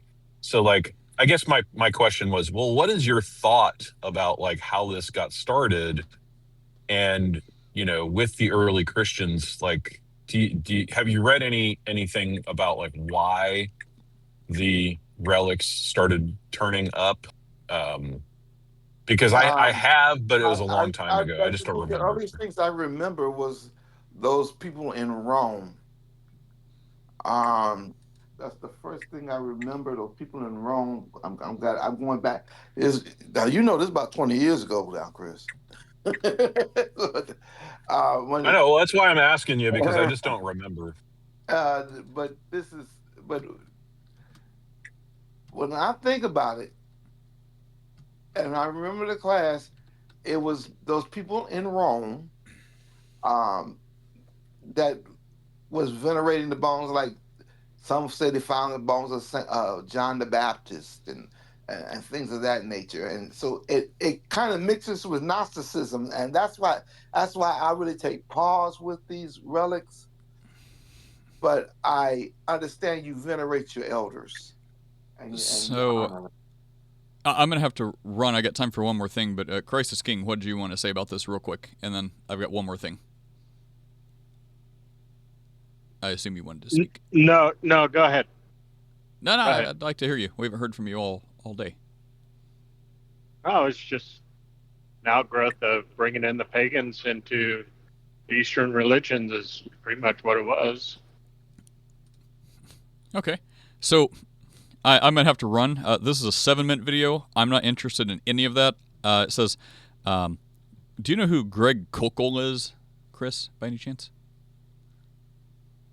Absolutely. Greg Koukl is excellent. He is an author and a teacher. He wrote 2 of my favorite books in the world. The first one is called Tactics, which I need to read again because I suck at it, and fail at it all the time. It is a good book, right? Yeah, Clark, I really like that one. And his second book that he wrote, I just suggested to a friend of mine who is a former atheist. This is my mathematician friend. And his son has foolishly decided to start dating a pagan. And so he's like, well, then you're forced to have Bible study with me once a week. That's the consequence he gave to his grown son. So his son is 20 in college. And he's like, well, if you're going to date this chick, then you both have to come to Bible study with me once a week. Isn't that funny? And so he's walking him through stuff and basically just like challenging her worldview. And yeah, it's great. So I gave him The Story of Reality by Greg Koukl. Again, one of my favorite books. It's excellent. So if you ever heard of Mere Christianity by C.S. Lewis, Nate? Yeah. Like, that's an excellent book. The problem with Mere Christianity is written for the modernist. It's written for people that lived 70 years ago. And so postmodernism makes a lot of that book less impactful, which is the point of postmodernism. And so Greg Koukl repackages the arguments in Mere Christianity for a postmodern mind to understand. And it is really good. Okay, well, I of course didn't know who he was, so it says questions that that stop Christians in their tracks. So I thought, oh, let's see what this guy's to say. But apparently he's a Christian. He's going to answer the hard questions. So let's go to the next one. We'll do this Monday. This is 78 questions for Christians. We'll give a little teaser. Let's just take his first one. I don't think this guy's a Christian. Oh, the atheist voice. So let's see what question 1 is and answer that. And then we'll work our way through. Oh, there it was. Yeah, I already know it now. We'll work our way through the rest of them that have got to be equally as bad. So, are you ready? Does this stump you, Chris? Is Anne Frank burning in hell right now? How about Mahatma? Oh, there you go, Chris. Is Anne Frank burning in hell right now? If she died without Christ, then yes. But the Nazis and the emotional appeals, Chris. So it's like, I don't know. I don't know. I've read the diary of Anne Frank, but like, did she trust Christ at her last moments? You know, I don't know. God can redeem anybody at any time for any reason. And he could have regenerated her as she was on her way to be murdered by the Nazis. I have no idea. But Jesus is the way, the truth, and life. No one comes to the Father but through him. Absolutely. And so, second question, is Muhammad burning in hell? Hell yes, Muhammad is burning in hell. We don't know that was going to be his question. But that was the second question. He just said, is Muhammad? Let's see. Okay, so hang on. Let's see. We'll do 2 questions. Is Anne Frank burning in hell right now? How about Mahatma There's no Gandhi? audio on this side. There's not? There was just then when you paused it. Go back because we couldn't hear it. Is Anne Frank burning in hell right now? Yeah, no audio. How about Mahatma Gandhi? Yep, no No, audio. he it's 2 seconds, I'll tell you. I don't know what's happening, but no. He didn't say Muhammad, he said Mahatma Gandhi. He said, how about Mahatma Gandhi? Is Gandhi burning in hell, Chris? Gandhi is burning in hell. If he did not trust Christ as his savior, C.S. Lewis straight up witness to the guy. They did a whole debate, which is fantastic. And this is where C.S. Lewis laid out the liar, lunatic, Lord that was to Gandhi for the first time. And did Gandhi reject it or what? Oh, yeah, for sure. Was he like, I'll think about it, or thank you for telling me, or like, yeah, exactly.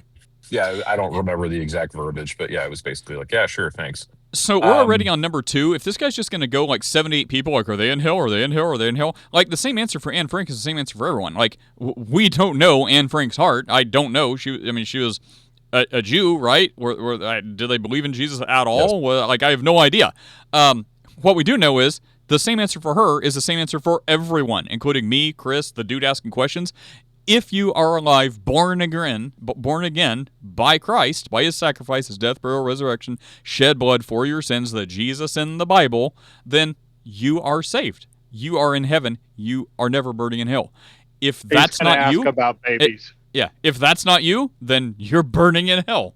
Anyways, I do have to go, but it seems we found something good. So come back Monday and we'll start with this, unless I can find some more stuff for Chris about feminism. I bet we could answer all 78 of this guy's questions. Like, I bet we could do it rapid fire style. Like, I bet we can. Let's do that. So that's Monday's goal. But that'll be fun. All right, everyone, have a good day. Oh, hey, before you go, I was just going to ask you, do you have Easter plans for the fam? Like, what are you guys doing? Oh, I would love to come eat all of your food, if that's where this is going. But my wife, her cousin, the ones we usually go to Orlando for, they already invited us for Easter, and my wife already rejected it, which I was torn over because we're actually going to Easter service Saturday to try to make room for the Sunday people, because that's usually churches want the regulars to attend a different service so they can because most non-church people go on Sundays, so it's like, well, we'll go to Saturday. So she's already got other stuff going on for actual Sunday. I think she had to go to her office for a little bit and stuff, but so she already turned down our family in Orlando that we go to, and I'm like, well, on one hand it'd be really nice, it'd be really good to see them. On the other hand, oh my gosh, driving to a city 30 minutes to an aquarium last week. What should have been 30 minutes was like way longer, and traffic was insane. I'm like, I never want to drive again. So anyways, Chris, I'm sorry to say, the short answer is we don't necessarily have plans, but I'm not leaving this house. Okay, well, I'm making... Can you send your robot to get us? Probably. I'm making roast leg of lamb with chimichurri sauce, African spice salmon. That's going to be baked, and a spiral cut honey baked ham, as well as like my wife makes these cheesy potatoes that she's making from scratch. I'm so hungry. Yeah, it's gonna be pretty good. We're gonna just have the fam over, but yeah, nobody wanted to host again, so we have our little 1,200 square foot house with the brand new kitchen. So I'm happy to cook in it. Oh, that sounds so good. I wish I could just like, you could just like overnight some, like flash freeze it and just send it down here to me. Maybe I'll do that. Maybe I'll do like a whole plate and like package it properly with dry ice and then just ship it to you. That'd be pretty funny. I've been trying to get my family in the Midwest to send me to do that and send me cashew chicken from our favorite Chinese restaurants. Because this thing about the Midwest, particularly parts of Missouri, it's the origin of God's one true cashew chicken. If you can get cashew chicken anywhere. What you're going to get anywhere is skinless, just like basically a chicken tender covered with some kind of like sauce that doesn't resemble cashew sauce in any way. And then there will be cashews on top of it, like raw, just cashews dumped on it with a bunch of vegetables, like any other Chinese dish. It is not cashew chicken. God's one true cashew chicken that was invented in Missouri and spread across a few of the Midwestern states. It is like chicken chunks, like a nice bite size, like a little bit bigger than popcorn chicken, quite a bit bigger. So it's like little chicken, like chicken chunks, breaded, deep fried, the way God intended, covered in like a brown sauce made from cashews, kind of like oyster sauce, but like cashew. So it's like cashew sauce with like onion chives or the green chives on them and everything. And it is so good. It's the only place. That's my biggest regret about leaving the Midwest. I have not had that in like 20 years. Yeah, something similar. So like I'm from Chicago, but there's a catalog that I can order Chicago food from. So like if I ever really get a hankering for like a real Chicago deep dish pizza or like Carson's ribs or anything like that, like I can literally like go to this website and order it and they'll ship it to my house overnight. It's expensive as crap, but it's like really good. I would love it if I could do that with this cashew chicken, but I think it's such a small like niche thing. There's probably not like a real way to do that. We do have this place called Pizza Boss, like Mob Boss, because Chicago. So I'm putting a lot of faith in the name, but it's been around for a little bit. We haven't really eaten there. And they say they're all about Chicago-style pizza. So tonight, I'm like, you know what? I want to actually try this. So I have to call first and be like, hey, when you say Chicago style, does that really mean like Chicago style? Like, you put the sauce on top and all that other stuff? Because do you know Joey D's? It's a Chicago-style chain. Nope. Oh, well, it's supposed to be because it's not real. Apparently, it's supposed to be a Chicago-style pizza, but it's like not normal pizza. It's not like what you're normally used to, but it is certainly not deep dish Chicago style. It's like they have a regular pizza, and there's like no cheese, and then they just throw tomatoes on it, like whole tomatoes. So it's like a regular, like, imagine you went to like Little Caesars, got a slightly thicker crust, ripped off all the cheese, and just threw like sliced tomatoes on it, and called that a Chicago pizza. So I'm hoping this place is like, nah, man, we do it the real way. Like, I'm used to like Uno's and stuff like that. Okay, I'm about to eat. I'm about to eat my arm off. Like, if I'm looking at these disgusting pictures of relics, I'm like, that doesn't even. Not only does that not curb my appetite, but man, Steven's hand better watch out. It could be a snack.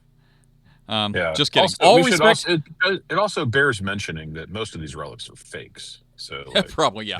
All respect to the martyr. Yeah. Account. All respect to Stephen the martyr. Not a lot of respect for the relic tradition.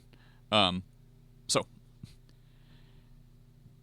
all right, guys, have a good weekend. Yeah, get ready for 78 questions of nonsense, or like 76 now or whatever. But all right, guys, see you later. Do good things. That was fun. Check out askachristianpodcast.com for more. Askachristianpodcast.com for more. Please like, share, subscribe.